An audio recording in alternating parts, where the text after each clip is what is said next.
در مخصوص جنت را کلیدی است که بسم الله الرحمن الرحیم است. در واژه ما ایرانیان زیباترین کلام که برای ما هم بسیار مقدسه سلامه که تقدیم میکنم به حضور همه برادران و خواهران عزیز و ارجمند، بزرگوارانی که امروز دور هم جمع شدن تا یاد و خاطره شهیدان صدور انقلاب اسلامی رو گرامی بدارن.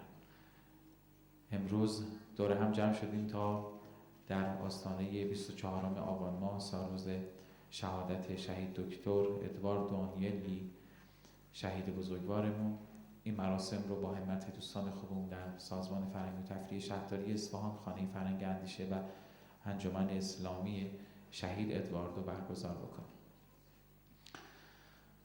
این همایش و این نشست برای 4مین بار خودش داره برگزار میشه و به جاست که تشکر بکنم از همه عزیزانی که در برگزاری این مراسم و این نشست و این همایش زحماتی رو متحمل شدن. قبل از اینکه بنده خدمتتون برسم تصاویر رو از زندگی نامه شهید ادواردو تقدیم حضورتون کردیم و خیلی جامع و کامل دوستان بهش پرداخته بودن و گوشه ای از زندگی شهید ادواردو رو به تصویر کشیده بودن که تقدیم حضورتون کردیم. انشاءالله که مورد عنایت و توجهتون قرار بگیره. در این بخش و در این نشست ما میهمانان عزیز و ارجمندی رو داریم که انشاءالله از صحبتاشون استفاده خواهیم کرد، بهره مند خواهیم شد و بیشتر با شخصیت شهید دکتر ادواردو آنیلی انشاءالله آشنا خواهیم شد و اونطور که باید شاید بتونیم همایشمون رو در خور شأنیت این شهید والا مقام برگزار بکنیم. از نوای گرم قاری محترم قرآن کریم هم که در آغاز برنامه ما آغازگر برنامه ما بودن هم تقدیر تشکر میکنم. دوستان اونطور که به من اعلام کردن عمده‌ترین هدف برگزاری این همایش رو که عرض کردم برای 4مین بار در شهر اصفهان برگزار میشه، سالروز شهادت این شهید بزرگوار شهید ادواردو روز 24 آبان ماه اعلام کردن و اینکه بتونن به نوعی زیباشناسی اسلام عزیز رو اونطور که باید شاید ترویجش بدن و اونطور که باید در خصوص دین مبین اسلام زیباشناسی خودمون رو بتونیم اونطور که باید شاید ابلاغ بکنیم و تجلیل بکنیم از شهیدانی که صدور انقلاب اسلامی رو به سراسر عالم بر عهده داشتن که خب این بار هم انجمن اسلامی شهید ادواردو برای 4مین بار این همایش رو برگزار میکنه و امیدواریم که در ادامه این مسیر این عزیزان هم موفق باشن. از دیگر بزرگوارانی که در برگزاری مراسم هم زحماتی رو متحمل شدن، سازمان فرهنگی و تفریحی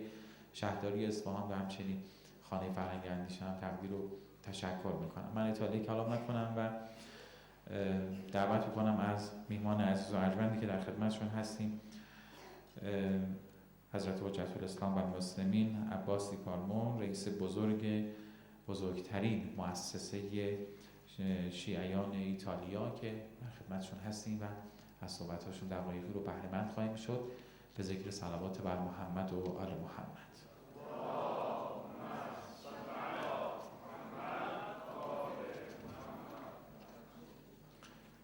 بله دوستان اشاره میکنن فرمای نظرسنجی بین شما توضیح شده. خواهش میکنم که موقع خروج حتما این فرم‌ها رو در اختیار دوستان قرار بدید که انشاءالله بتونن در برنامه بعدی ازش استفاده بکنن. زیباتر از این ذکر ندیده از کسی بر خاتم انبیا محمد صلوات.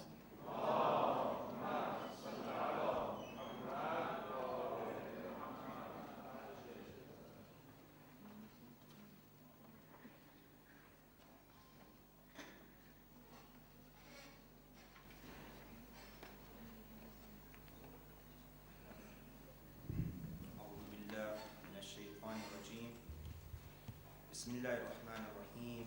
الحمد لله رب العالمین والصلاة والسلام علی اشرف الانبیاء والمرسلین علی القاسم محمد صلی الله علیه و سلم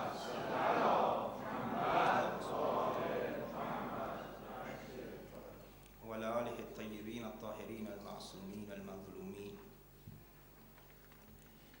Dear students, dear brothers and sisters, Assalamu alaikum wa rahmatullahi wa barakatuh.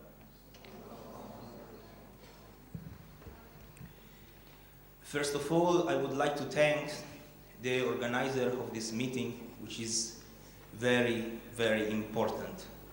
قبل از هر چیز تشکر میکنم از دستاندرکارانی و همون که خیلی کار مهمی رو انجام داده. It is quite astonishing that in Italy we don't have the freedom to organize meeting like this, and in the Islamic Republic of Iran actually we have such a freedom. واقعا یک شوک بزرگی برای ما که توی ایتالیا اجازه برگزاری چنین مراسمی رو نداریم ولی توی کشور شما مراسم برگزار بشه.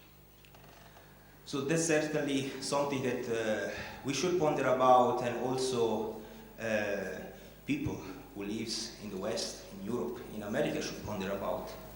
نکات بسیار مهمی هست که کشورهای غربی، آمریکایی‌ها، اروپایی‌ها باید بهشون اشاره بکنن و نسبت باید بهشون اشاره بشه و ما اینجا بهش اشاره می‌کنیم.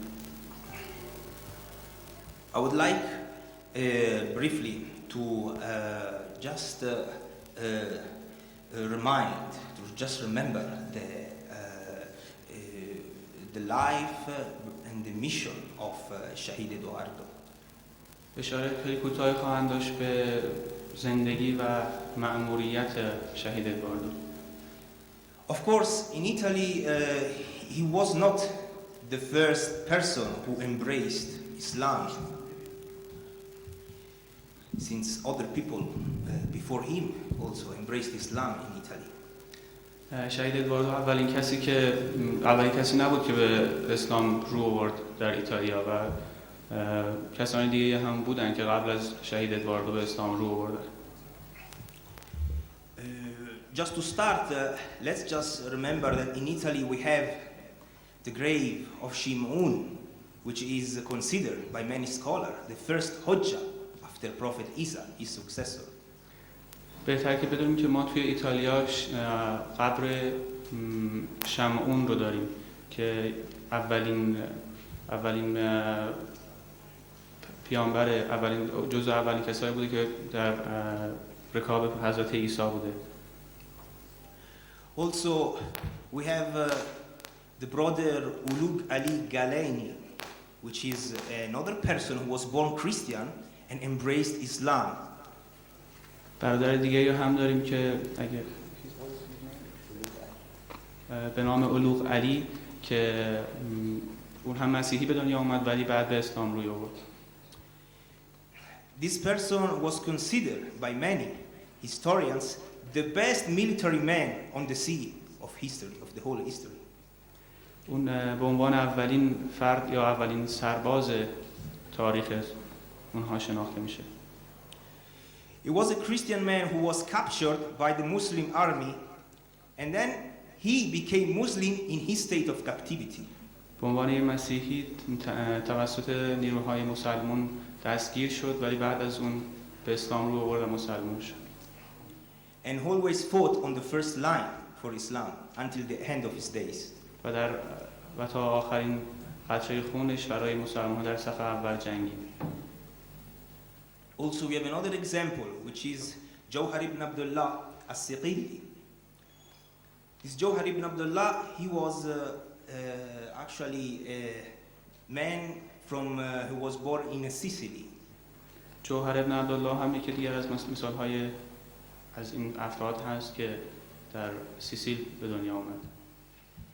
This person was the founder of the city of Cairo. او کاشف این شهر بود. The capital of Misr. پایتخت مصر. Al-Qahira. Also, he was followers of the madhab of Ahl al-Bayt. او دنباله‌روی اهل بیت بود. And he was also the founder of the famous school of Al-Azhar. و مدرسه الازهر رو هم او پایه‌گذاری کرد. And that's the reason because it's called Al-Azhar is because Jawhar ibn Abdullah dedicate the name of the school to Fatima al-Zahra salamullahi alayha. و اسم این مدرسه رو به حضرت فاطمه اختصاص داد. However, there is something specific to Shahid Eduardo, which is that Shahid Edwardo reached something that other people, other Muslims before him didn't reach in Italy, which is the Shahada. نکته مهمی که در مورد شهید ادواردو هست اینه که او به چیزی رسید که مسلمانای دیگه نتونستن، خیلیاشون نرسیدن به اون و اون هم شهادت هست. Of course, everybody of us knows that Edwardo was coming from a very rich family. ادواردو از یک خانواده خیلی ثروتمنده، همونجوری که میدونید. He was the owner, together with his father, of many companies. او و پدرش صاحب کارخانه‌های بسیار بزرگی بودند. So the thing that he became Muslim, the thing that he just reverted to the religion of Islam, was something quite scary for the Italian society. برای جامعه ایتالیا و مخصوصاً جامعه سیاسیونش اون اتفاق، یعنی مسلمان شدن ادواردو، یک چیز خیلی ترسناکی بود. And of course, this is something which is very important that we should ponder about, is this the fact what would have been the consequence if Ederardo was alive now. و یک نکته بسیار مهم اینه که بدونیم که چه نتایجی به دست می‌آمد اگر ادواردو الان زنده بود در ایتالیا. He was supposed to be the successor of the wealth of his family. تمام ثروت خانواده آنیلی قرار بود که به او برسه. Lots of money. This means that lots of money would have been invested for Islamic project in Italy. و این به معنیه که تمام اون همه پول قرار بود که به مسائل اسلامی صرف بشه. This would have been that something upon which the Italian society find very threatful, very scary. و این برای جامعه ایتالیا بسیار خطرناک. So this was the reason why he was unjustly killed. و این دلیل شهادت نامنصفانه ادواردوست. After his death, the official version was that he was suicide himself. و اونا گفتن که خب ادواردو خودش رو کشته. After having claimed that everything was shut, all the investigation on the case of Shahid Ederardo were closed down in Italy. بعد از این اتفاق و بعد از این ادعای خودکشی تمام مسائل در دادگاه‌های ایتالیا بسته شد. موضوع کاملا تمام شده اعلام شد. So why we see such things happening? Why people did not want to talk about this killing anymore? Did not want to investigate and research more about what has happened? چرا چنین چیزی ما توی ایتالیا می‌بینیم؟ چرا مردم نمیخوان در مورد این کشته شدن یا به قول خودشون خودکشی صحبت بکنن؟ Why this silence? برای چی سکوت باید باشه؟ Ironically enough, just coming back what we have said before about the freedom of speech that is in Iran, I would like to make a point. و اشاره میخوام بکنم به همین آزادی بیانی که در ایران هست.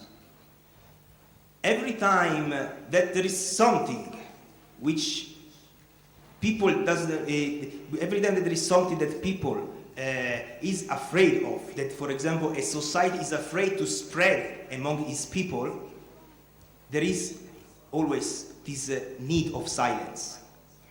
وقتی که مردم از یه چیزی میترسن که در موردش صحبت بکنن، اون وقتیه که احتیاج به سکوت هست و باید سکوت بکنن. Why, for example, going back to the issue of the Holocaust, why the Holocaust could not be researched in Italy or in Europe in general? مثلا مسئله هولوکاست، چرا نتونستن هولوکاست رو توی ایتالیا یا در کل اروپا بیشتر در موردش صحبت بکنن؟ They tried to pass a law in England saying that whoever trying to criticize or put in doubt the issue of the Holocaust should be put in jail. و قانونی رو سعی کردن تصویب بکنن که هر کسی در مورد مسئله هولوکاست صحبتی بکنه یا تحقیقی بکنه باید زندانی بشه. This law in England, however, was not passed. این قانون البته در انگلستان تصویب نشد. The Zionist community did something very cunning. جامعه صهیونیست اونجا یک عمل بسیار زیرکانه را انجام داد. They invited Irwin, which is an English critics of the issue of Holocaust, in a conference in Austria. در یک کنفرانس در استرالیا جامعه صهیونیست ها آقای ایروی رو دعوت کرد که یکی از صهیونیست های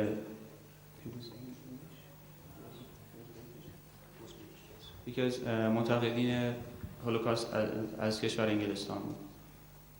In Austria, it was that law that was not passed in England, actually was passed in Austria. من عذرخواهی میکنم که در استرالیا نبود، در اتریش بود. این قانون که در انگلستان تصویب نشد در اتریش تصویب شد. So Irwin was arrested actually in Austria. That's what happened.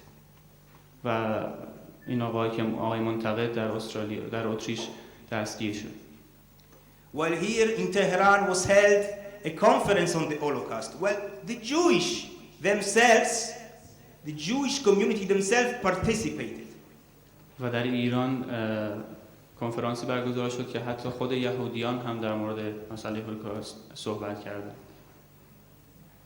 I myself have spoken with one of these rabbis which are against Israel and who was present at this conference in Tehran. و خود ایشون با یکی از خاخام‌های یهودی که جزو منتقدین اسرائیل بود صحبت کردند. And he said to me that we as Jewish against Zionism, we do not deny the Holocaust. و ایشون به ایشون گفتن که ما به عنوان یهودی‌های ضد صهیونیست هولوکاست رو اصلا انکار نمی‌کنیم. However, it's much more suffering to see the sufferance of my fathers and my grandfathers to being used in order to build a state, a criminal state like the state of Israel. و این برای ما واقعا رنج آوره که ببینیم پدرانمون و پدربزرگ‌های ما دارن ازشون سوء استفاده میشه تا بتونن کشوری به نام اسرائیل رو. So this is what's happened. This is what's happened even with the case with Shahid Edواردو. Since there is something dodgy, there is something that Italian society won't not let us know, it just closed the case straight down. در مورد ادواردو آنیلی هم دقیقاً همین موضوع هست. چیزی که می‌خواستن مردم در موردش اصلاً سوال نکنن و صحبت نکنن، به همین خاطر موضوع رو کاملاً خاتمه یافته اعلام کردن. And also, so it's very we have also to think about other issues which are very very important. For example, why we should just close? I mean, this case. Why we do not want the people to know? Of course, this is the main question. مهمترین سوالی که پیش میاد اینه که چرا نمیخوان که مردم در موردش سوال بکنن، تحقیق بکنن و بفهمن. The official version was that Shahid Edواردو was suicide. It was said in the TV once or twice, and then nobody in the mass media, in the radio and in the TV has known anything anymore about that. مقامات رسمی ایتالیا اعلام کردن که ادواردو خودکشی کرده و هیچ کس حتی مطبوعات هم به غیر از یکی دو باری که اعلام کردن خودکشیشو اعلام کردن دیگه هیچ چیزی در موردش نگفتن و مردم هم هیچی نپرسیدن. They don't want to people to ask to themselves what is really happened. That's why they just try to make the people forget.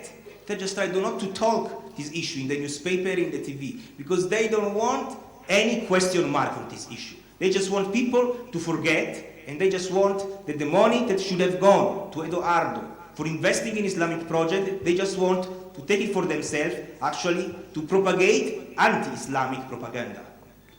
سعی کردن کاری بکنن که مردم تمام قضایا رو فراموش بکنن و هیچ سوالی نپرسن تا بتونن اون پولی که قرار به ادواردو برسه و برای مسائل اسلامی خرج بشه خودشون بتونن در دست بگیرن و برای مسائل ضد اسلامی خرجش بکنن. Thanks God, by the will of the Almighty, there is a small group, however, of Muslims that gather and they try to strive in their daily life for spreading and preserving Islam and to spreading and preserving the message of Shahid Edwardo. اما به خواسته خدا و الحمدلله مسلمان ها دارن سعی میکنن که این پیغام ادواردو رو همه جا برسونن و دارن برای رسیدن به این مهم تلاش میکنن. Of course, this way that these Muslims, these people have chosen is a difficult way. البته راهی که این مسلمان ها در پیش گرفتن راه بسیار سختیه. For example, just to make an example, the famous period when there was the war of 33 days when Israel attacked Lebanon. برای مثال جنگ 33 روزه اسرائیل علیه لبنان رو مثال میزنه. We issued a statement in saying that this aggression was unfair, was an aggression that no human being could have portrayed. میتونیم بگیم که یک جنگ یک خشونت واقعا غیر منصفانه بود، خشونتی که هیچ انسانی نمیتونه اون رو انجام بده. We condemned the Zionist state as a whole in this statement. کل صهیونیست ها این عمل رو انجام دادن. And for this reason we were called to court, and for one full year we had gone to so much legal trouble in Italy.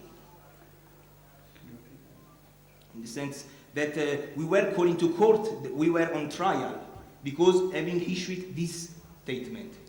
به خاطر اینکه این ادعا رو کردن که صهیونیست ها این عمل رو انجام دادن به دادگاه کشیده شدن.